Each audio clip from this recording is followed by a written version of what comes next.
98.2% packet loss. That's what I got on my last Emirates flight, and I paid nearly $20 for it. Starlink has existed for 6 years. 6 years. And I'm sitting on that flight watching my packets disappear into the void. The cabin crew know this. They told me the connection barely works and that they spend most of the time issuing refunds as well. So why is this still happening? The answer is something I call the big ship problem. And it explains why most big companies are failing to innovate. Stick around because this affects every business, including yours. Okay, so picture a massive cargo ship in the ocean. To change its course takes a huge amount of energy and time. Now, picture a speedboat. It turns super quick. This is the principal fundamental difference between large companies and startups. A startup can make a strategic decision in 30 minutes. A corporate might take months. Committees, approval layers, board quorums, stakeholder alignments, you name it. By the time the big ship is finished deliberating, the speedboat has already made the turn. This is why I think startups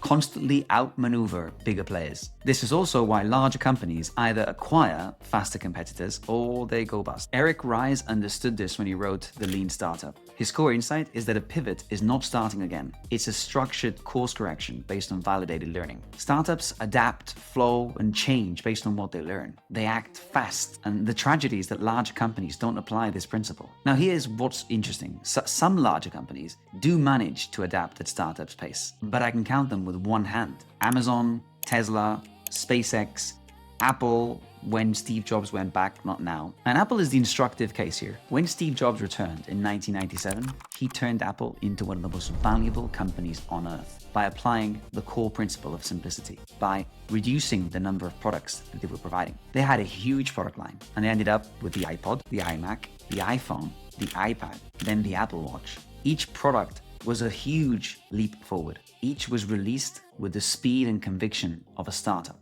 In fact, Steve said that he used to run Apple like a startup. We're organized like a startup. We're the biggest startup on the planet. But look at Apple now. They've become what I call a BFS, a big fucking ship, but without a visionary at the helm. So look at the Vision Pro, announced as revolutionary. Yet it costs more than most laptops. Nobody really uses it. And then when version 2 arrived this year, instead of a radical improvement like you'd normally expect with Apple products from Gen 1 to Gen 2, they did a little facelift. Just small improvements. You don't do that with a Gen 1 product. So Apple is out of that camp of big companies that are run like startups. I think the second generation of the Vision Pro really confirms this for Apple. You know, the weight problem, still there. The display, unchanged. The field of vision, no improvement. Why?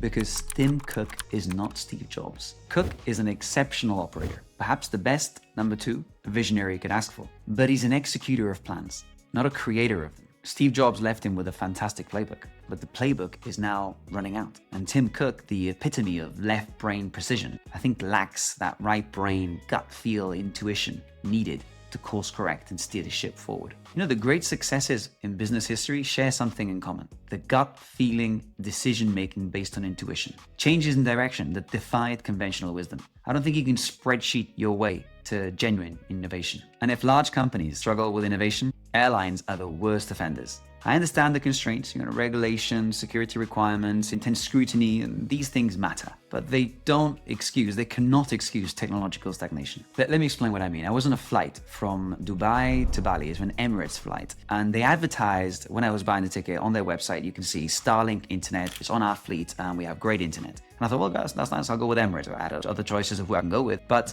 the Wi-Fi is, I think, an important factor for me because I work on the plane. So I bought the tickets, got on the plane, and I said to the air stewardess, is the Wi-Fi good? And they said, Starlink isn't here yet. We've got the old internet. So I thought, I wonder how bad that is. The connection was just impossible to establish.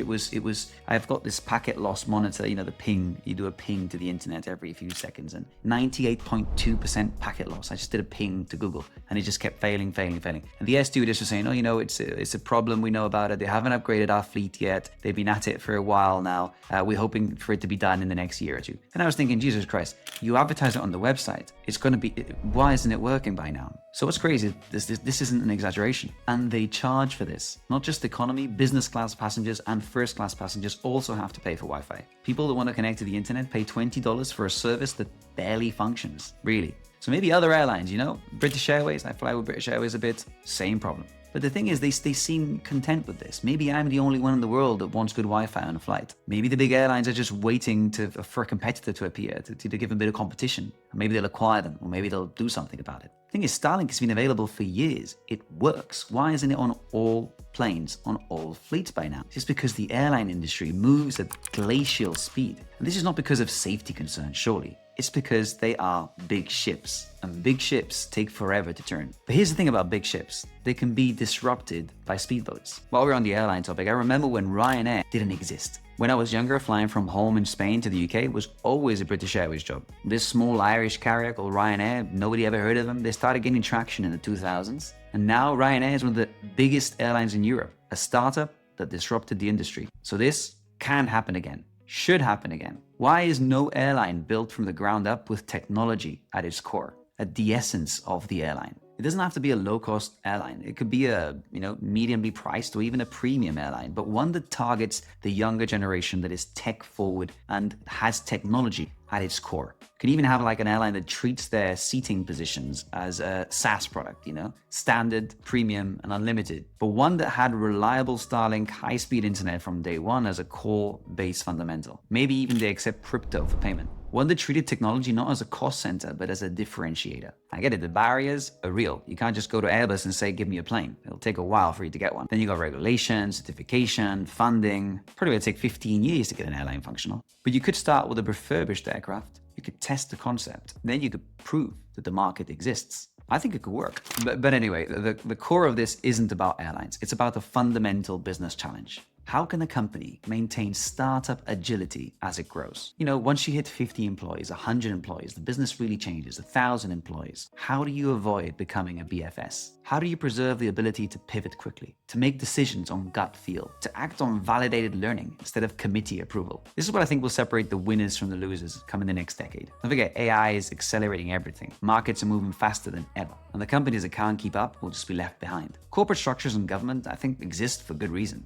but they must evolve. Here's what I believe. Here's my take. I think a company can be built from the ground up with agility and nimbleness baked in. Existing companies can try and adapt if they can, but the choice must be deliberate. The old ways, the big ship ways, are not fit for purpose. If you're building a company right now, ask yourself this. What decisions are taking too long? Where are you waiting for approval when you should be testing? And what would a startup do in your position? Because the startups are coming, and they're faster because they have less to lose. And for those of us building companies, that speed is our greatest advantage. The only question is, will the big ships learn to move like speedboats, or will they sink? Now, I'd like to hear from you. I haven't flown on every airline, so maybe Singapore Airlines have cracked it, or other airlines, I don't know. Maybe there's an airline out there that has Starlink, on all their planes, and they adapted it a couple of years ago. If you know one, drop it in the comments. I'll book a flight just to test it, and I'll report back. Let's find exceptions to the big ship problem together. If this resonated with you, hit subscribe. I talk about business, technology, and the principles behind both. You can join my newsletter at axelmolist.com for some deeper dives. And if you want more content like this, wait for my next video. I'll see you there.